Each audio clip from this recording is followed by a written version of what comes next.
सिद्धेश येता शेवटच्या क्षणी आणि त्यानंतर दर्शनच्या बॅटमनना झालंय बॅटचं दर्शन. पहिला चेंडू आउट ऑफ द पार. अजून एक क्रॅकिंग षटकार येताना पाहायला मिळतो. पहिल्या चेंडूवरती सिद्धेश वरती प्रतिहल्ला केलाय. रुपेश यांच्यावरती मात्र प्रतिहल्ला केला गेलाय. पहिल्या चेंडूवरती 6 धावा, 45 धावा तर झालाय. फायटिंग टोटल पर्यंत पोहोचायचं कसं तरी 55च्या पुढे घेऊन जावं लागेल मिडबाव संघाला. परत एकदा हा दुसरा चेंडू सोडावे का होईना बॅट शांत होती मात्र वाघ जखमी झाला म्हणून तो बहारला कधीही कमी करत नाही. दाखवून दिलं जात आहे दर्शन जोईलच्या बॅटमनला दर्शनीय फटका येताना पाहायला मिळतोय. षटकारांची हॅट्रिक याआधी देखील झाली आहे मात्र या मॅच मध्ये देखील षटकारांची हॅट्रिक होईल का लेट झालाय मात्र थेट झालाय. फायटिंग टोटलच्या बाहेर घेऊन तर नक्कीच गेलाय. धावा झालाय अर्धशतका पलीकडे 51 धावा. शेवटचं षटक हाणामारीचं षटक स्लॉगवरचं षटक निर्णायक षटक. धावा किती बनवाव्या आपल्या संघाने हे सांगून देणारं षटक. गोलंदाजी एड करणार रुपेश सज्ज होताना आपल्याला पाहायला मिळतोय. परत एकदा ऑनसाइड रिजन वरती चेंडूचा प्रवास. एक धाव तर पूर्ण झाली. दुसऱ्या धावेसाठी प्रयत्न आपल्याला पाहायला मिळतोय मात्र पाहावं लागेल हाना सिच्युएशन वरती आणि हो हो हो हो आजच्या दिवसातील दुसऱ्यांदा रनआउटची संधी हुकली आहे. 2 वेळा जीवनदान मिळालंय ते दर्शन जोईलला. आलाय परत एकदा स्ट्रायकिंग गेमला 2 धावा सहजरित्या पूर्ण झाल्या. सुरेख रनिंग बिटवीन द विकेट. शारीरिक तंदुरुस्तीची भाषा देखील मैदानाच्या आतवरती दर्शन जोईलने दाखवून दिली आहे. 3 चेंडूंचा खेळ अजूनही बाकी आहे आणि सांघिक धावसंख्या 53 आहे. प्रकाश विचार केला तर जर मिडबाव संघ 60 धावांच्या पलीकडे जातोय तर येणाऱ्या वेळेमध्ये नक्कीच एक हाय व्होल्टेज ड्रामा मैदानाच्या आतवरती होणार. यामध्ये काहीही शंका नसेल. गोलंदाजी मार्कला रुपेश सज्ज होतोय.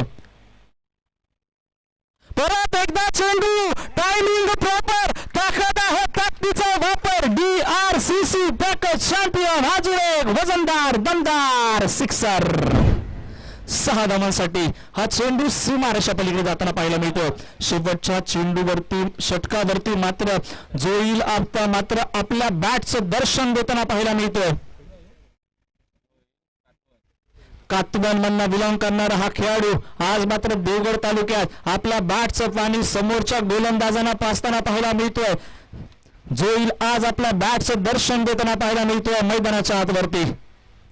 परत एकदा शॉट बना चेंडू. चेंडू परत एकदा गायब. पूर आणि फटाक चेंडू गायब झालाय. 6 धावांसाठी. शेवटचा षटक काय नाट्यमय झालंय. आतापर्यंत 4 षटकार आलेत. या शेवटच्या षटकावरती सांघिक धावसंख्या वधारी घेते. धावसंख्या पोहोचली आहे 65 धावा. शेवटच्या षटकावरती राहिलेल्या 5 षटकांनी जेवढी मेहनत घेतली तेवढी सर्व शेवटच्या षटकावरती जाईल का बाया. 5वा बसेल का या चेंडूवरती. परत एकदा हेलिकॉप्टरचा फटका पायामधना खोदून काढला. 1 टप्पा बाउन्स आणि चेंडू सीमा रेषा पलीकडे. दर्शन आज तुफानी फटकेबाजी मैदानाच्या आतवरती करताना पाहायला मिळतोय. वैयक्तिक 17 चेंडूंवरती 38 धावांची बहारदार कामगिरी. दर्शन जोईल एकदा जोरदार मिटवून टाळ्या. कॅमेरामॅन फोकस करू. दर्शन जोईल शेवटच्या षटकावरती का बहारदार कामगिरी. 4 षटकार 1 चौकार ज्यांच्या बॅटमधनं आपल्याला पाहायला मिळाला. आणि पाहिलं तर मात्र आत्ता 69 धावा झाल्यात आणि विजयासाठी 36 चेंडूंवरती 70 धावांची गरज असेल ती माऊली स्पोर्ट्स देवगड या संघाला.